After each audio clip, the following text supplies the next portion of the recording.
So I propose to you how to reach out, to see if you continue working hard, reaching out, just reaching out, in about 60, 70 years, we can have this country a major Muslim majority country. It is possible. I have been doing all kind of analysis for a long time, and my own 15 years of experience in Dawah tells me it is possible, it is feasible, it can be done, and it should be done.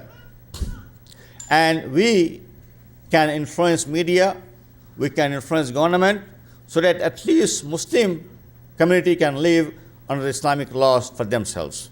We don't want to impose our laws on anybody. People can live under any laws they want to, but we should live according to our inheritance laws, our own marriage laws, our own divorce laws, and our own how to resolve our own disputes.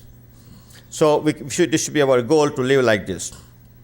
And also we have a duty to change the environment in America.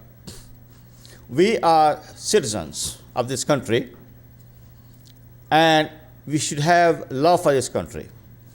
A lot of times we have this mentality in the back of our mind, who came as an immigrant, I'm going to go back to my country, it's not my country. Forget about it. In about the last 38 years I have been living here, I have not found people who have gone back and lived successfully. I have seen rarely people going back and living there for a year or two and coming right back over here because they found they cannot live over there anymore, for various reasons. So we have to build this country. And not only we have to change ourselves from a token or cultural Muslims to real, true Muslims in the image of Quran and Sunnah. And that requires our reattachment to Quran and Sunnah. Today, our Islam is hearsay Islam. We hear from some people, imams, or whoever the leaders are, and we believe and practice it. This is hearsay Islam. This is cultural Islam. And we should go back to Islam of the Sahaba, as left behind the Prophet Muhammad. That Islam is found not in the practices in our countries, in the Quran and Hadith. We should go back to it. And we should convey the same Islam to the people overall. And we are social doctors. Prophet ﷺ took the society in Makkah, Quraysh, a very bad society. When I compare the society, drunkenness, sexual anarchy, society based on interest, and all kind of crimes, murder, looting. When I compare to American society, I find American society is the same as the Quraysh were. Exactly the same. You read the explanation of the Quraysh as they were at the time of Prophet Muhammad, and read and see the society in America today is the same exactly.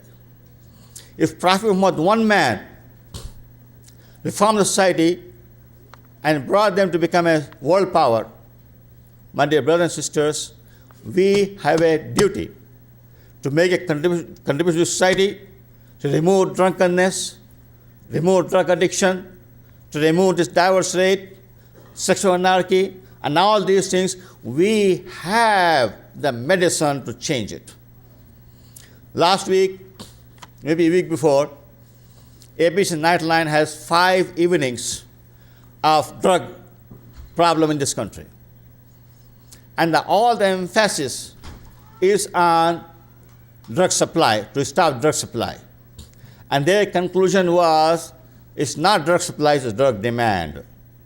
We have to stop the demand of drugs. Islam can do that. The Christianity, secular system do not have a solution for that.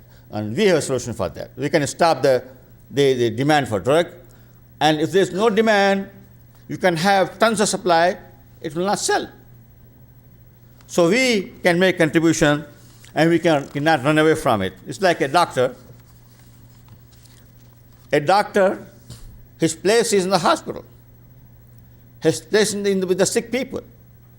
So our place is in the society with the sick people, to treat them. We are their doctors. And then we also have a duty to help a Muslim world. The American policies are very anti-Islam, anti-Muslim countries. There are a lot of American hands destroy our society completely, destroy Islam wherever Islam rises. And by doing the work here, we can change the policy. We can hold the hands of CIA and FBI and the State Department that don't do anything against Muslim societies. We can stop that. We have a responsibility to start, we can do that. And we need to make a national start.